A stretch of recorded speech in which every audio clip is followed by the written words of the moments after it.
मैं तुम्हें एक चैलेंज दे रहा हूँ कि अगर इस वीडियो को देखने के बाद तुम्हारे दिल में तुम्हारी माँ और तुम्हारी पढ़ाई के लिए रेस्पेक्ट नहीं जागी ना, तो तुम इस जीत फिक्स चैनल को अलविदा बोल के हमेशा के लिए जा सकते हो। क्योंकि इस चैनल के सब्सक्राइबर काउंट मेरे लिए इतने वैल्यूएबल नहीं है जितना तुम्हारे लिए तुम्हारी माँ और तुम्हारी पढ़ाई है।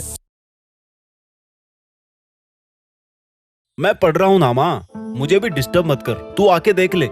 ये जवाब था एक होनहार बेटे का जब उसकी माँ ने उसको अपना चश्मा ढूंढने के लिए बोला और बेटा इतने छोटे से काम से बचने के चक्कर में माँ के सामने पढ़ाई का दिखावा कर रहा था। कितनी शर्म की बात है यार। तुम्हारी माँ सर्दी गर्मी बरसात हर मौसम में बड़ी ईमानदारी से तुम्हारी सेवा करती आ रही है। पता नहीं तुम उसके सपनों वाला अधिकारी कभी बनोगे या शायद नहीं बन पाओगे, लेकिन तुम्हारी सेवा के प्रति तुम्हारी माँ के कामकाज देख के लगता है कि जैसे तुम आज की तारीख में तुम्हारे घर के एक बहुत बड़े अधिकारी हो।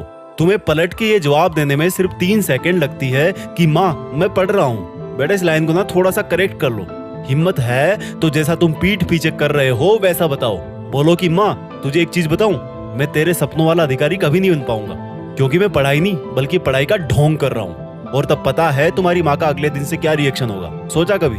कुछ रिएक्शन नहीं होगा। वो अगले दिन फिर भी 4 बजे उठेगी और उठते ही सबसे पहले तुम्हारे रूम में तुम्हारा कूलर बंद करने आएगी कि कहीं मेरे लाडले अधिकारी को जुकाम ना हो जाए। शर्म की बात है। तुम्हारे स्कूल के टेस्ट तो साल में 10 बार होते होंगे, लेकिन तुम्हारी माँ का इम्तिहान रोज होता है जब उसको छोटे छोटे कामों के लिए जवाब सुनने को मिलता है कि माँ अभी मैं पढ़ रहा हूँ। अरे बोल दे कि ढोंग कर रहा है। माँ मैं पढ़ रहा हूँ। अरे बोल दे कि देख रहा हूँ कि किस किस ने मेरा स्टेटस देखा। माँ मैं पढ़ रहा हूँ। अरे बोल दो अधिकारी साहब कि तुम किताब को सामने रख के मधुर सपनों में खोए हुए हो।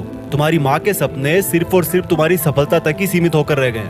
अगर वो खाना बनाती है तो भी यही सोचती है कि पिछले हफ्ते लाडले का पेट खराब हो गया था, अब कहीं ना हो जाए। जब बगल वाली आंटी का लड़का तुमसे 2 नंबर भी ज्यादा लाता है तो तुम्हारी माँ सबसे ज्यादा खुद को कोसती है कि अगर मैं अपने लाडले को बादाम पिछले मंथ से ही देना चालू कर देती तो शायद आज मुझे खुद अपने बच्चे के सामने उसके बच्चे की बड़ाई ना करनी पड़ती। अरे तुम तो स्कूल में जाके रिबूट हो जाते हो, कल के टेस्ट में क्या हुआ था भूल जाते हो, लेकिन तुम्हारी माँ तुम्हारे फ्यूचर की टेंशन में फंसती जाती है। तुम्हें क्या लगता है तुम बहुत ज्यादा स्मार्ट हो? तुम्हें क्या लगता है पढ़ाई इतनी मुश्किल है जितना एक माँ के लिए बेटे को मुश्किल में देखना होता है? पर तुम ये बात सिर्फ तब समझोगे जब 20 साल बाद तुम्हारा बच्चा भी तुम्हारे साथ ऐसा बिहेव करेगा, लेकिन तब तुम चाह के भी आज की तारीख में वापस नहीं आ पाओगे। और उस वक्त एक तरफ तुम्हारी बूढ़ी माँ होगी जो चारपाई पे दवा लेके लेटी होगी और एक तरफ तुम्हारा बच्चा होगा जो बिल्कुल तुम पे गया होगा। अगर मेरी बातें मेरे जितनी तुम्हें भी बुरी लग रही है ना, तो आइंदा ये मत बोलना कि माँ मैं पढ़ रहा हूँ, तू देख ले अपना काम। क्योंकि तू अपने आप से पूछ कि तू पढ़ता कितना है और सोशल मीडिया कितना चलाता है। क्या ये पढ़ाई, ये किताबें तुम्हारी माँ के विश्वास से ज्यादा बड़ी है?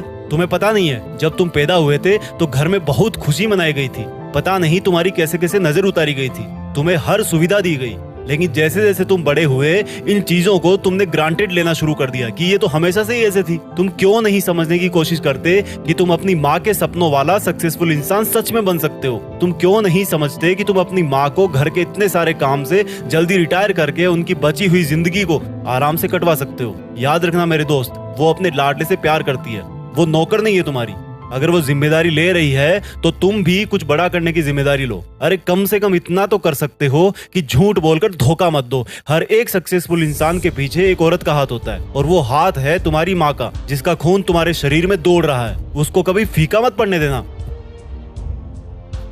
इस वीडियो को हर एक उस हिंदुस्तानी स्टूडेंट के पास शेयर करना जिसको आप सक्सेसफुल देखना चाहते हैं।